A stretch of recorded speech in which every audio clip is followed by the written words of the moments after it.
Hola, buenas tardes chicos. Yo soy el ingeniero Santiago Cerviño, profesor adjunto de la Cátedra de Política Agraria, con dedicación simple. Hoy vamos a ver la bolilla de política agraria, pero vamos a hacer un repaso a través de un PowerPoint, y yo después les voy a subir en el aula virtual el apunte de política agraria, va a estar política azucarera y también el, el Power para que lo tengan. Ahora le demos una mirada al Power, veamos qué es lo que tiene, vamos viendo algunos conceptos. Y el día 25, es decir, el próximo jueves, a las 15 horas, los espero al que quiera en una clase de consulta. Así vemos la bolilla 11 y 12. Yo en la clase pasada le había dicho que le iba a dar consulta este lunes, perdón, pero cambiamos con la doctora Garat y la consulta yo la voy a dar para que ella pueda dar una clase el lunes. La consulta le voy a dar el 25 a las 15 horas. Entonces esto va a ser como un repasito para que vean ustedes los temas que se ven en esta bolilla. Lo ven y lo vemos en la consulta. Y el que no pueda estar en esa consulta y quiere consultarme otro día, me habla y lo ponemos. Inscríbanse para la consulta, anótense en el Face de la cátedra. Bueno, empecemos a ver el Power.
Bueno, como les decía, esto es política agraria.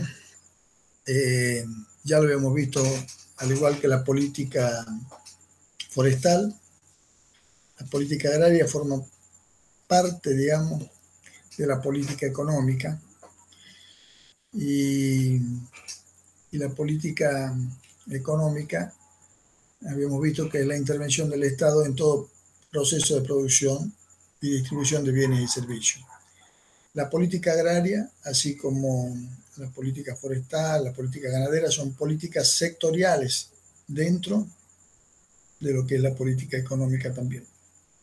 Entonces, y esta es la intervención del Estado en el campo de la producción, transporte y comercialización de los productos agropecuarios, con el fin de alcanzar algunos objetivos. ¿Cuál es la finalidad de la política agraria? La finalidad es que contribuir al desarrollo del país. ¿Y cómo contribuimos? Tratando de todo gobierno se pone objetivos, tanto sociales, económicos como políticos, para lograr el desarrollo. Y bueno, la política económica económica y a la vez la política agraria tienen que aportar a eso. Es decir, la política agraria tiene que permitir alcanzar fines sociales, económicos, en la agricultura y el medio rural. Y esto se relaciona con el desarrollo humano dentro del sector agropecuario. Una buena política agraria debería proveer de alimentos al país, tanto en zonas rurales como urbanas, asegurar un precio razonable y estable de los alimentos en el mercado interno. Ustedes han estado escuchando las pujas y las reuniones que está teniendo el sector agropecuario con el gobierno para lograr esto, para lograr desacoplar los precios internacionales de los productos del precio interno, permitir a la vez un nivel de renta razonable a los productores agropecuarios, es decir, que la presión, si bien el Estado debe recaudar la presión sobre el sector agropecuario, debe permitirle, debe ser de una tal que le debe permitir al sector su crecimiento y su desarrollo, no asfixiarlos con impuestos y con cargas impositivas que no le dejen fuera de la rentabilidad a su actividad productiva. Promover el desarrollo rural y regional, generar recursos monetarios excedentes para poderlos aplicar en otras áreas en el país, como puede ser la industria, ya vamos a ver más adelante. Proteger el medio ambiente. Es decir, las políticas diseñadas además deben ser sostenibles. Y esta sostenibilidad tiene que ser una sostenibilidad económica, es decir, el diseño de las políticas debe permitirle al sector agropecuario desarrollarse, así como al Estado poder recaudar para poder aplicarlos en otras áreas para el desarrollo social. La sostenibilidad social, es decir, que la política agraria debe permitir lo que decíamos, que la población acceda a un precio justo y un precio acorde a sus salarios, a los alimentos. Sostenibilidad fiscal, que quiere que el Estado no ingrese en gastos que después no pueda cubrir. Sostenibilidad institucional, es decir, la generación de programas, proyectos, instituciones que apoyan al sector agropecuario que sean sostenibles, con fondos del Estado, y no como ocurre que muchas veces se toman créditos internacionales para llevar adelante programas que claro, duran 4, 5, 6 años y después desaparecen porque no son sostenibles institucionalmente. Un ejemplo, el INTA, por ejemplo, que tiene una participación en las exportaciones, entonces le da una autarquía que le permite tener presupuesto propio. Y la sostenibilidad ambiental, es decir, diseñar políticas que sean sostenibles con el medio ambiente y que las generaciones futuras puedan también poder contar con los recursos naturales que nosotros contamos ahora. La política agraria en nuestro país, es importante ver esto, porque aquí se centra, en definitiva, por qué tan cambiantes son las políticas agropecuarias en la Argentina. Y por qué reflejan modificaciones cuando cambia de un gobierno al otro. Y no hay una política de Estado a largo plazo, y responden más bien a intereses ideológicos, políticos y obviamente a económicos. Esos cambios bruscos reflejan esencialmente ¿qué cosa? Más que los criterios técnicos, económicos de una actividad productiva, es la puja en torno a la apropiación de los excedentes agropecuarios. Pampeano en mayor medida, pero también de la economía regional. ¿Y cómo se da esta puja? Ustedes habrán visto que siempre se están peleando siempre está peleando el gobierno y el sector agropecuario en torno a las retenciones, a las exportaciones. Y eso tiene que ver con que hay actividades que generan excedentes, a veces excedentes extraordinarios, que el gobierno quiere tomar para distribuirlo en la población y que el sector agropecuario no está de acuerdo porque lo considera propio. Y en esos vaivenes es que se dan las políticas agropecuarias en nuestro país. Ustedes habrán visto, recién se ha cambiado de gobierno y ya hubo modificaciones en las políticas arancelarias para los productos agropecuarios. y con el gobierno anterior pasó lo mismo. Nosotros le vamos a tratar de dar un nombre a estas fluctuaciones de un lado y del otro que responden a propuestas políticas distintas. Nosotros le llamamos estas propuestas ruralistas, aquellas que se enmarcan más en la propuesta político-ideológica liberal conservadora. Industrialistas, las propuestas que tienen que ver con el desarrollismo y que tienen, vamos a ver, dos brechas que tienen que ver con dejar intervenir el capital extranjero y otro más tendiente a la intervención del capital nacional. Entre el siglo XIX y la década del XX es cuando se consolida la estructura agroexportadora que ustedes habrán escuchado nombrar, que la Argentina era el granero del mundo. Bueno, ¿en qué consistía esta estructura agroexportadora? Básicamente en la producción de materias primas, granos, trigo y carne para exportar. En el mundo en esos años existían los países centrales y los países periféricos. Los países centrales, países de Europa, Estados Unidos, Inglaterra, Francia, Estados Unidos eran los países centrales, y los países periféricos, toda Latinoamérica, un montón de países más, de África, Asia. Y bueno, unos proveedores, países periféricos, proveedores de materia prima, nosotros producíamos grano y carne, y ellos producían más bien productos elaborados, inclusive a esta materia prima que nosotros la mandábamos, la transformaban, le ponían un proceso industrial, como por ejemplo la lana de oveja que exportamos en esos principios del siglo también, ellos la industrializaban y la devolvían como prendas, o todos los otros procesos industriales que tienen que ver con el desarrollo tecnológico. Y eso, ahí nacen los términos de intercambio, es decir, cuánto el valor de lo que ellos nos venden en relación al valor de nuestra materia prima. Ese deterioro o no de los términos de intercambio tiene mucho que ver después con la posibilidad de desarrollo del país. Como decíamos, la propuesta ruralista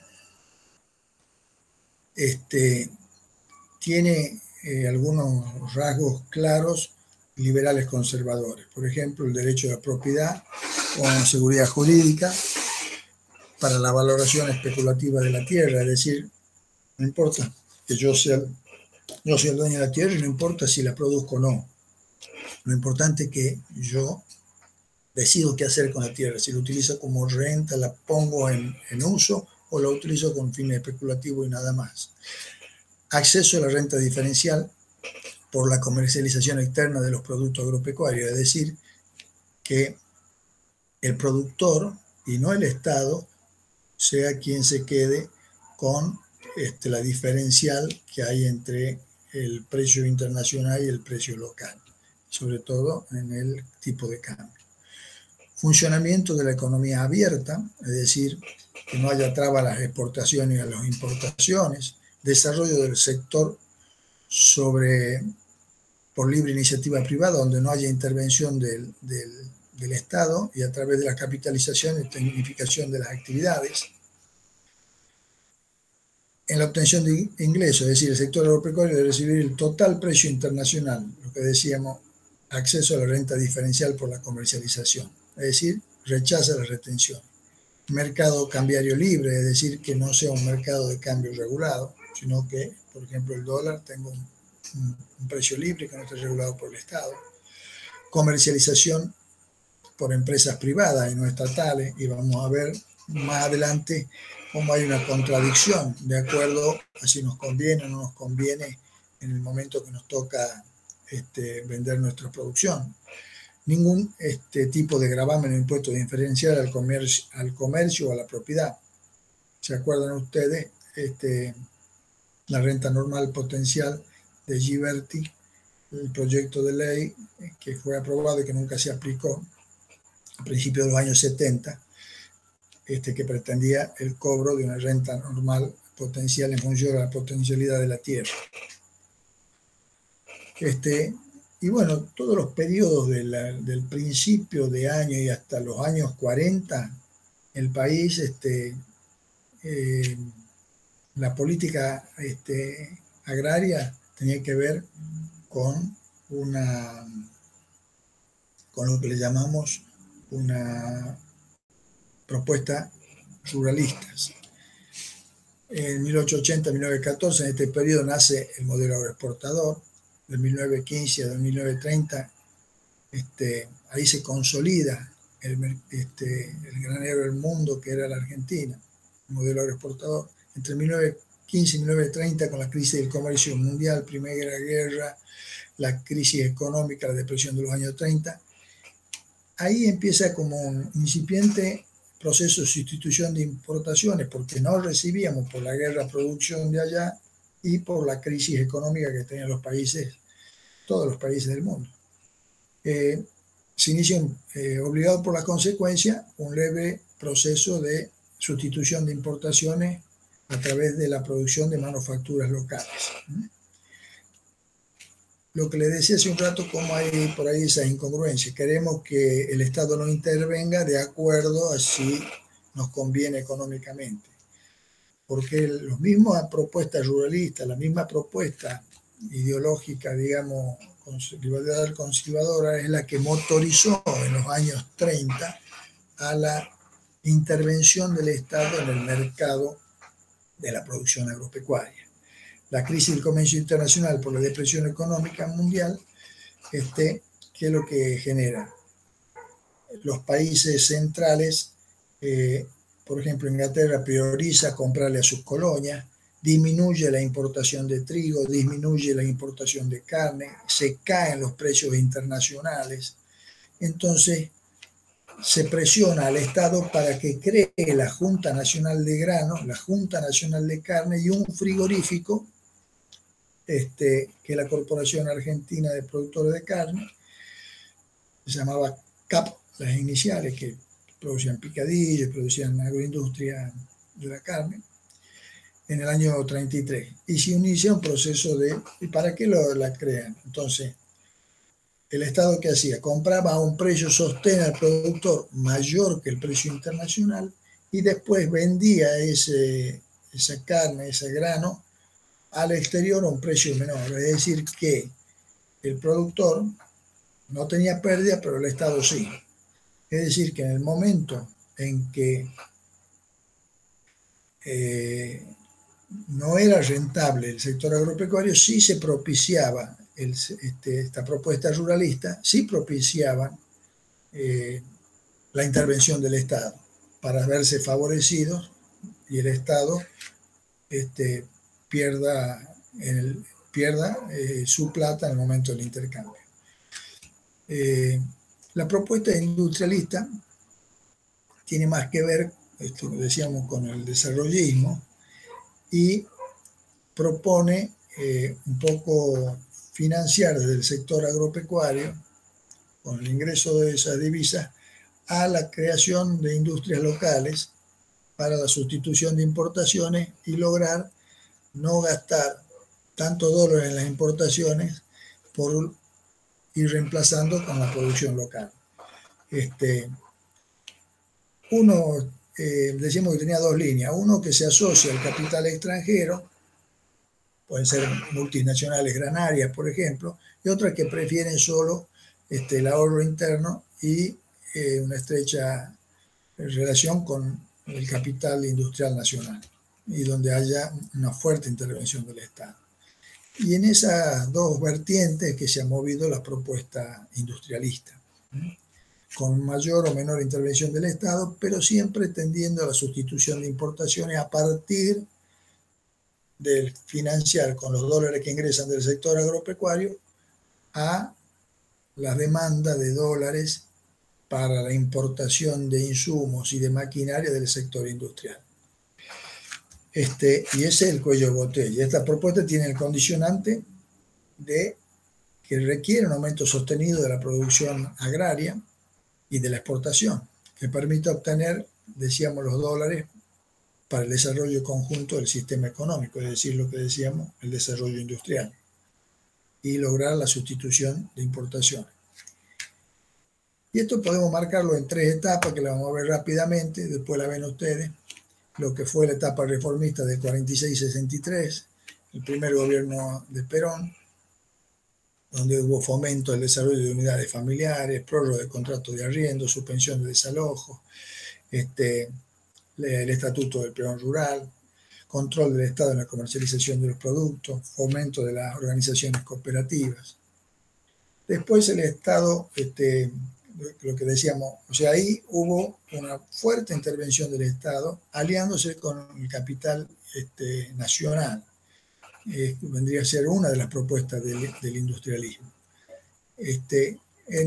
Después del 63 al 75 es como que el Estado deja de intervenir en la economía pampeana y pasa a intervenir en forma directa a las economías regionales, y de ahí vienen, se acordarán ustedes, el cierre de Ingenio en los años 66, la crisis azucarera, muy motorizada también por el gobierno nacional. Siempre la política azucarera, en vez de ser políticas generadas para aumentar la producción y ver cómo se hacía para exportar, siempre ha sido una política tendiente al freno, al desarrollo de la actividad productiva azucarera, siempre frenando que no haya volúmenes, porque se sobresaturaba el mercado interno sin generar opciones de exportación. Inclusive hay momentos en que se prohibía exportar azúcar, es decir, políticas totalmente contrarias a un desarrollismo, y tenían que ver con estas propuestas ruralistas, digamos, centradas en la producción de materias primas. Y bueno, en el 63-75 también tiene otra, aquí está como mencionado, ¿no es cierto? Aparece el crédito subsidiado, una serie de políticas que se generan durante estos periodos, siempre dentro en el marco de las propuestas industrialistas. Entre 1980 y 1988 se produjo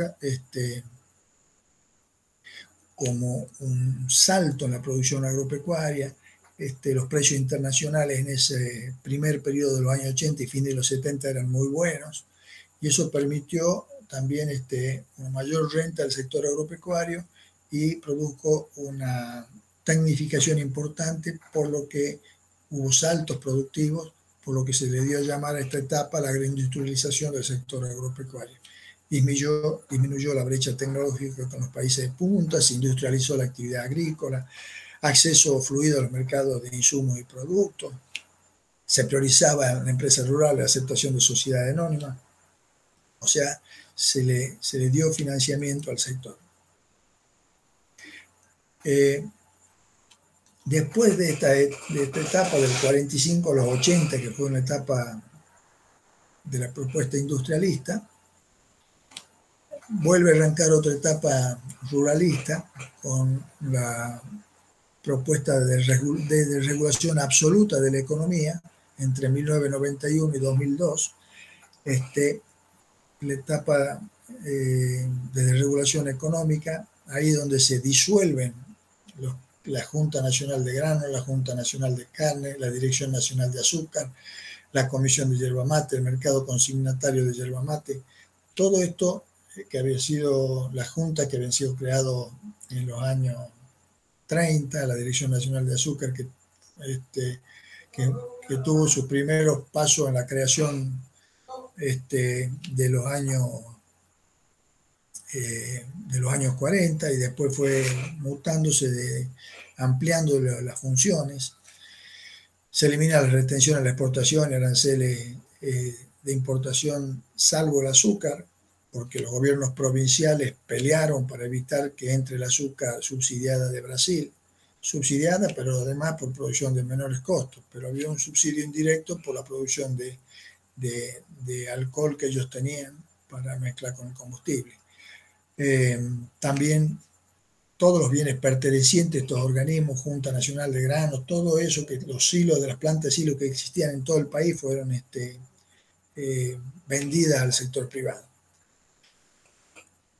En este periodo se aumentó mucho la concentración de la tierra, ya que la nueva estructura de costo y precios internacionales hacían inviables explotaciones agropecuarias granarias de menos de 400 y 500 hectáreas. Y en esta etapa es donde surge el boom de los pools de siembra y de los inversionistas en el sector agropecuario que no eran productores, pero que tenían capitales y lo hacían a través de pools de siembra. Para que se den una idea, el número de explotaciones agropecuarias se redujo en un 21% desde 1988 al 2002 en los censos interanuales, entre censo y censo agropecuario. Una nueva etapa industrialista surge a partir de, diría yo, desde 2003 al 2015, aquí dice 2005, pero de 2003 al 2005. En 2015 la política agraria fue una importante estrategia de sustitución en importaciones en esta propuesta industrialista. El sector agropecuario, las políticas agropecuarias tendieron a que el sector agropecuario provea de alimentos baratos, que a través de no aumentar los precios de los alimentos, tratar de controlar la inflación y, obviamente, una fuente de recaudación fiscal. ¿Cuáles fueron los instrumentos para eso? El primer instrumento fue la retención de las exportaciones para poder desacoplar los precios internacionales de los precios locales, mantener los precios internos a niveles inferiores a los externos para disponer de alimentos baratos y controlar la inflación de los alimentos, desacoplando los precios internos de los precios del mercado internacional. La retención de la exportación para lograr esto, pero además para hacerse recursos. Y también las restricciones cuantitativas a la exportación, es decir, cuando había escasez de algunos productos, sea trigo, sea maíz, se limitaba la cantidad de estos productos que se pueden exportar. Precios máximos, control de precios, una serie de herramientas. Aquí están las retenciones, el valor de las retenciones, la soja en ese momento 32%, girasol 32%, trigo 23%.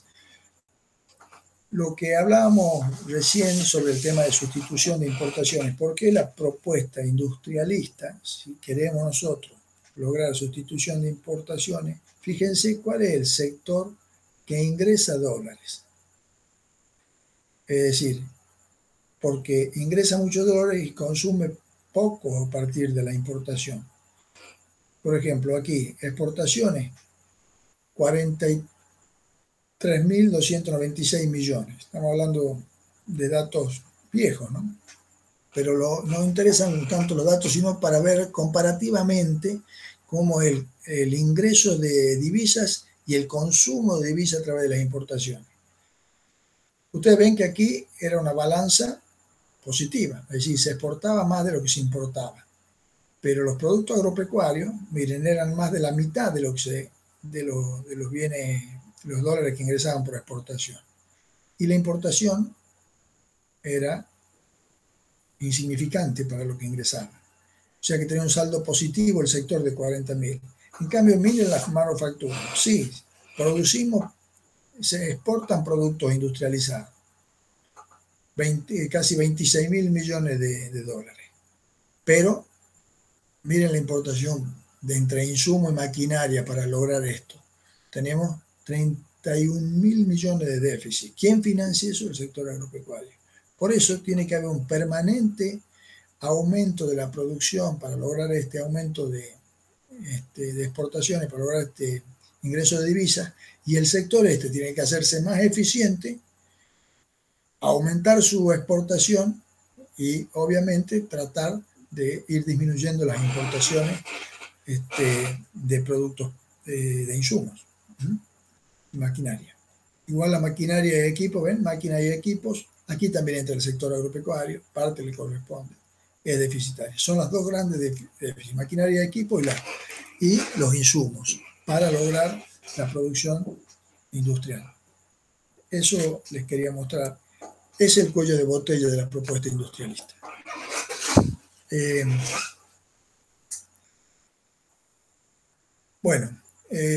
Dentro de la propuesta, en el año 2015 se cambia de gobierno y volvemos otra vez a una propuesta ruralista. Y como decíamos, visto siempre la puja por la renta de la pampa húmeda de las economías regionales. Y van variando los porcentajes, se van liberando, va más plata a los productores, menos plata para el gobierno, menos plata para el otro sector de la sociedad.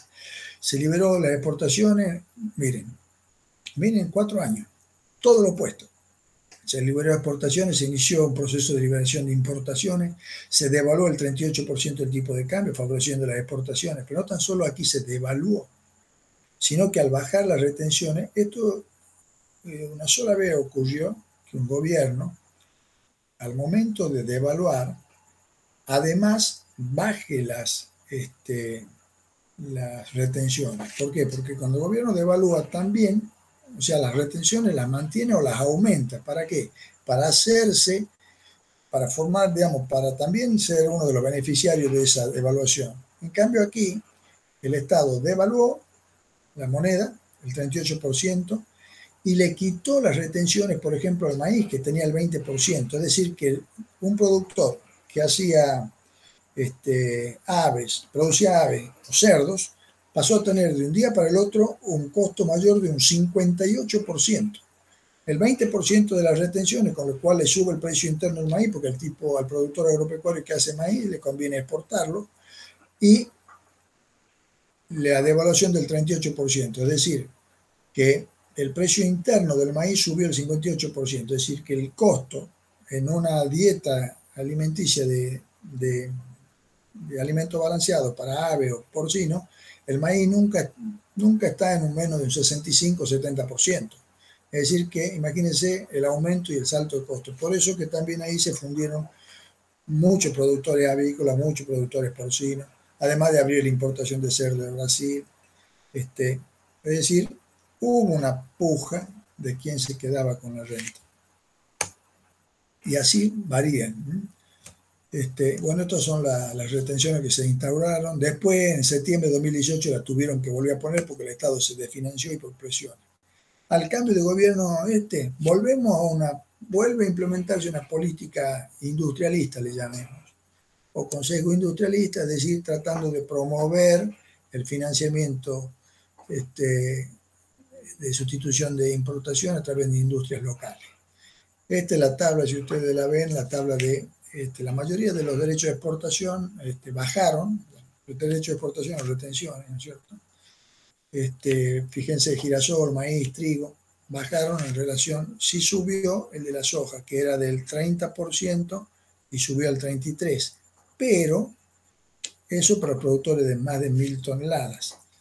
Para los productores de menos de 1.000 toneladas se segmentó los derechos de exportación, es decir, el Estado le hace un reintegro. El que produce menos de 100 toneladas, ahora el 20%, el 23%, y así de 100 a 200 toneladas el 23%, de 200 a 300 26%. Bueno, esas son las retenciones actuales. Bueno, la situación actual del sector agropecuario, con toda suerte, la soja ha aumentado esta última campaña, este último inicio de año y fines de año, ha aumentado el precio sustancialmente de la tonelada, por lo cual favorecen nuestros productores y el país también. La pandemia en ese sentido a nosotros ha favorecido porque en muchos casos el comercio se ha visto trabado, el comercio internacional. Bueno, denle una mirada a los números actuales de las producciones, la soja, el mercado mundial, el maíz. Denle una mirada. Bueno, y después estábamos los derechos de exportación o retenciones. ¿Se acuerdan pareciera cuando ocurrió la crisis de la resolución 2008, parecía que por primera vez se ponía retención en el país. Las retenciones vienen de la época de Mitre, ya lo van a ver en los antecedentes. Es decir, todos los gobiernos de una u otra manera han puesto retenciones, algunos la han sacado, en los años 90, como hemos visto, se ha liberado, desaparecieron las retenciones, desde los 80, de los 90 hasta el 2001. Así hemos terminado la crisis del 2001, desfinanciado el país. Pero bueno, son políticas agropecuarias que no son bien consensuadas y tomadas como políticas de Estado entre el sector productivo, el sector agropecuario y las autoridades y el gobierno, que va cambiando y a la vez van, por lobby, van mutando las políticas agropecuarias, no tanto por lo económico, por la cuestión económica, sino más bien por una cuestión de quién se queda con la renta. ¿Cuáles son los efectos que se buscan con las retenciones? Recién decíamos, desacoplar los precios externos de los internos para los precios internos para lograr una baja en los precios internos de los alimentos. Distribuye riqueza, porque le quitamos al sector agropecuario plata y lo redistribuimos, o sea, a través de impuestos, los planes sociales que ustedes conocen, sea para financiar a la industria para compra de maquinaria o insumos. Funciona en la práctica como un impuesto de producción y simultáneo subsidio al consumo del sector agropecuario y al industrial. Permite equiparar las ganancias a obtener entre actividades agrícolas que compiten por el recurso natural. Es decir, hay actividades que tienen renta extraordinaria, como puede ser la soja, y otras no tantas, qué sé yo, supongamos la actividad, una actividad ganadera. Entonces, ustedes han visto que la soja ha ido desplazando la ganadería y la soja ha ido avanzando sobre las tierras que antes eran ganaderas. Bueno, para que esa diferencia, esa renta diferencial no sea tan elevada y permita lograr un equilibrio de desarrollo de las actividades productivas del país, una de las herramientas para eso es las retenciones como un instrumento. Entonces, yo le cobro a la soja el 35 o 33% actuales y a la leche le cobro el 5%, bueno, quiere decir que ahí, por una diferencia de valor de exportación, yo ya tengo un 28% de menor costo en la leche. Por supuesto que después la renta hay que ver cómo se equipara. Eso es para eso también se utiliza. Establecer tipos de cambios diferenciales, obviamente con recaudación fiscal, permite compensar ventajas comparativas entre zonas de distancia al puerto, porque yo podría poner una retención diferencial al norte, al NEA, en relación a la pampa húmeda, porque están más lejos, entonces les bajo los costos al no NEA a través de disminuirle las retenciones. Es una herramienta que se puede usar. Y bueno, aquí están los antecedentes de las retenciones, tener una mirada. Les decía que arranca 1862 con el presidente Mitre. Y ahí van todos los cambios de retenciones y los gobiernos, distintos gobiernos. Y esto tiene que ver con sea una propuesta industrialista o sea una propuesta ruralista. Y van alternando las retenciones. Uno cree que las políticas, ahí está la crisis del 2001, 2008, véanla en el apunte para que lo logren entender. Vean el uso que se le ha ido dando a la aplicación de las retenciones como política. Es decir, las políticas bien diseñadas pueden producir, hemos visto en la política forestal, cuando la ley de promoción, la 25080, como ha disparado un proceso industrial en el sector, en el sector forestal. Cuando se generan políticas proactivas, se influye en el desarrollo de un sector. Y cuando se generan malas políticas, se destruye un sector. Un ejemplo de eso es lo que ocurrió en los años 60 en la política azucarera. Y en la historia, la política azucarera siempre ha sido una política tendiente a frenar la producción y nunca a expandirla y buscar canales de exportación. Ahora, en este último tiempo, llamemos de los años del 2006, que se implantó la posibilidad de mezcla del etanol con el combustible. Esas son políticas proactivas para que desarrollen un sector. Bueno, vean los antecedentes de la política azucarera, cuáles son los rasgos más importantes. El laudo de Alvear, vean esta política. Esta política marcó un rumbo en el sector azucarero, porque fue una política bien diseñada. Y todavía la ley de Maquila tiene que ver con lo que ocurrió y lo que se hizo, lo que se propuso en el laudo de Alvear, que se lo tuvo que respetar Alvear, porque fue el presidente Alvear quien laudó entre industriales y cañeros a solicitud de ellos. Y ven ustedes que el productor corresponde más o menos el 50%, pero los costos fueron hechos en esa época, donde se pudo ver que los costos de la industria para producir el azúcar a partir de la caña y el costo del cañero para producir la caña eran más o menos compatibles y similares. Entonces, como que le correspondía de una tonelada de azúcar, el 50% a cada uno, 50% al cañero y 50% al industrial. Bueno, véanlo, al lado ahí están en los apuntes, lo van a ver. Bueno, básicamente esto era lo que quería mostrarles. Está en los apuntes, los espero en la clase de consulta del jueves 25 a las 15 horas, anótense a través del Face de la cátedra. Y pensar también en una industria azucarera que ya no es una industria productora de azúcar, sino que ya es una usina energética. Fíjense, vamos acá, la Argentina tiene 20 ingenios, de los cuales 360.000 hectáreas, produce 2,2, 2,5 millones de toneladas, con lo cual abastece el mercado interno, que tiene un consumo de 1,6 a 1,7 millones de toneladas, y queda un excedente entre 5 y 0,9 millones de toneladas para exportar. ¿Qué más produce? Produce bioetanol, 690 millones de litros de etanol de caña. ¿Saben a cuánto está ahora el precio del litro del etanol?